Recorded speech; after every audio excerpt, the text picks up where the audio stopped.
Welcome to Subramani.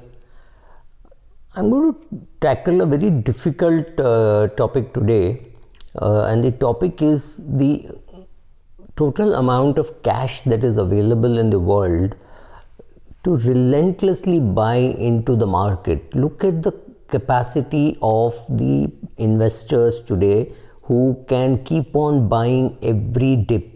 So whether there is a good news and the market falls, there is buying. Whether there is bad news and the market falls, there is buying. Good news and bad news have become almost interchangeable.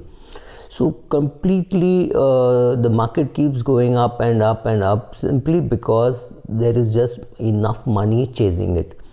Who is chasing it? Well, your NPS is buying into index funds. Your provident fund people are being allowed to buy into index funds. You have a lot of individuals buying into index funds. So the components of the index are dramatically different from what is happening in the broader market. So whether Reliance goes up or down, there is buying, right? So whether Reliance has a good news or bad news, it keeps going up. Bharti Airtel keeps going up because people feel, oh, now this is in the MSCI index, there is 100% FDI possible, right? So it is a duopoly market where Vodafone is playing a small role in perhaps telling the world that it is not a duopoly, but it is effectively a duopoly, and therefore, in spite of the quality of services which these telephone companies give you, their share prices are going up, like I said, relentlessly. The word to be used is relentlessly. Relentless bid for buying shares at any price. Does a fund manager tell you that we will chase growth at any price? No, he says I have a policy of GARP, growth at a reasonable price. But what is a reasonable price? There seems to be no answer for it, right? It is 2-3 things have happened. One, a lot of money has moved from active fund managers to passive fund managers internationally. A lot of money is going as per rules and as per asset allocation, and that is a shift which I think behavioral finance people have initiated it, but they have not understood the kind of implication that it has had when people start thinking, oh, I am behaving like this, I will not let me behave to proper rules. A lot of money, maybe 70% of the money in US, or maybe even 80% of the money in US is now not with active fund managers.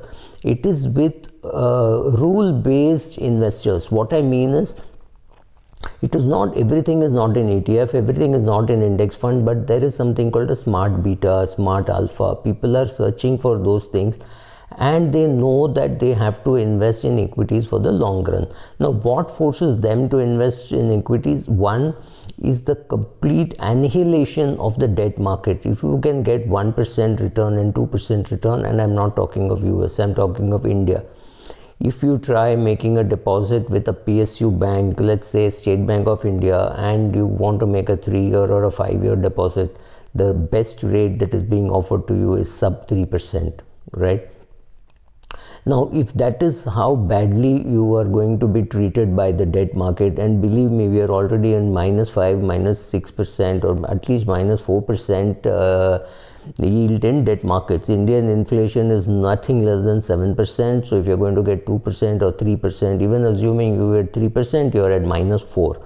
So if -4 is what you can get in debt, and in most of the debt funds today, you will get YTM minus cost. And look at the YTM, it has fallen dramatically.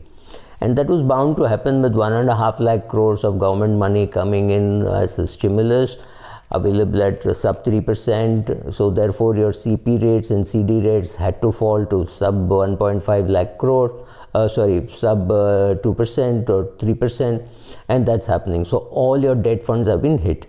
Another thing which is very clear is a much bigger epidemic than the COVID is the longevity. So everybody assumes now that they will live longer, 80, 85, 90, 95, whatever.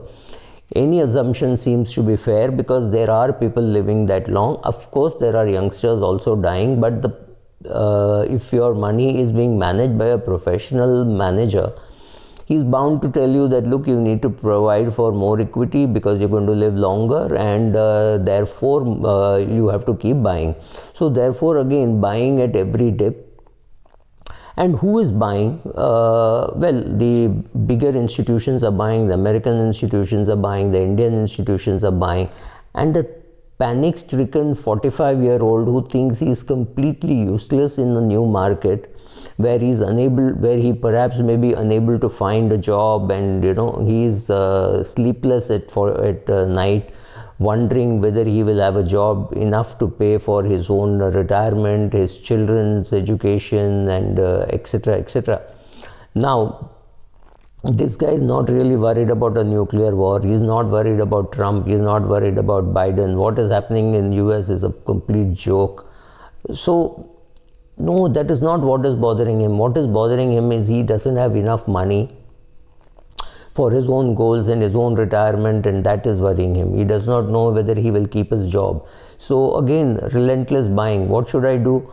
I don't understand robotics, I don't understand artificial intelligence, but I know that there are some smart companies. If I own those companies, I can't go wrong. So what should I do? Go and buy FANG, right? So go and buy Facebook, go and buy Alphabet, go and buy Google, go and buy Netflix. Just keep buying them.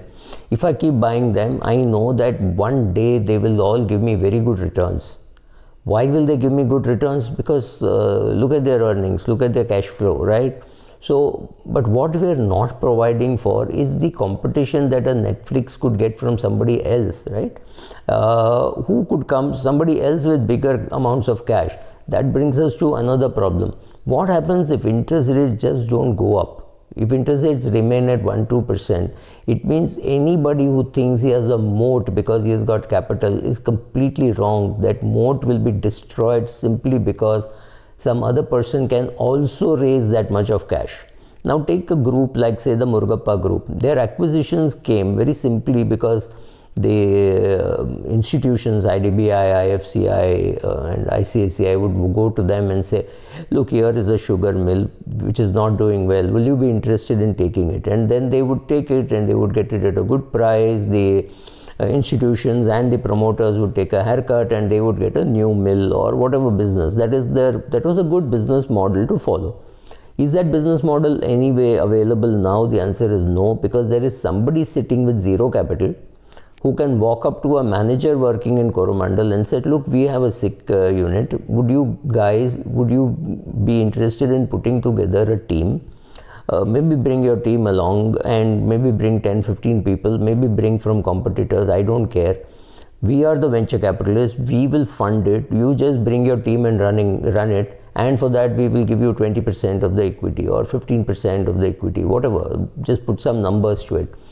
Now what happens is, this kind of opportunity is available to whom? It is available to anybody. Anybody can approach me and say, Subra, we want to set up an AMC, are you interested?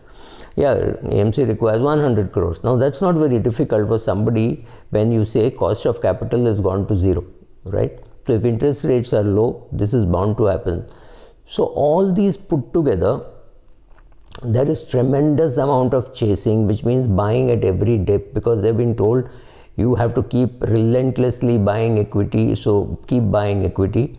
Equity can't go down, so if there is bad news, there is more buying. If there is good news, there is even more buying. So there are only two types of buying, regular buying and frenzied buying. Nothing else is happening in the market. People are not selling. End of every conversation which starts with market bahut upar hai or market is too high, what should we do? Ends when the person asks,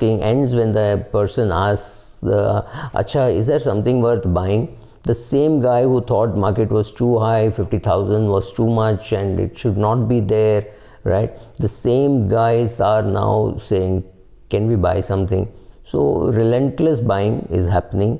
Cost of funds has come to zero. I'm very scared to ask a question. What happens if cost of funds remains here for the next 20 years, 25 years? What happens if inflation is completely ignored, which means senior citizens will get negative returns and people will be able to borrow as much as they want because the loan repayment will become almost at par, right? So if your income is going up at 3-4% and your rate of inflation is high, but the government is giving you money at 1 or 2%, which is kicking the can down the road, markets will be in a bullish mode for a much longer time.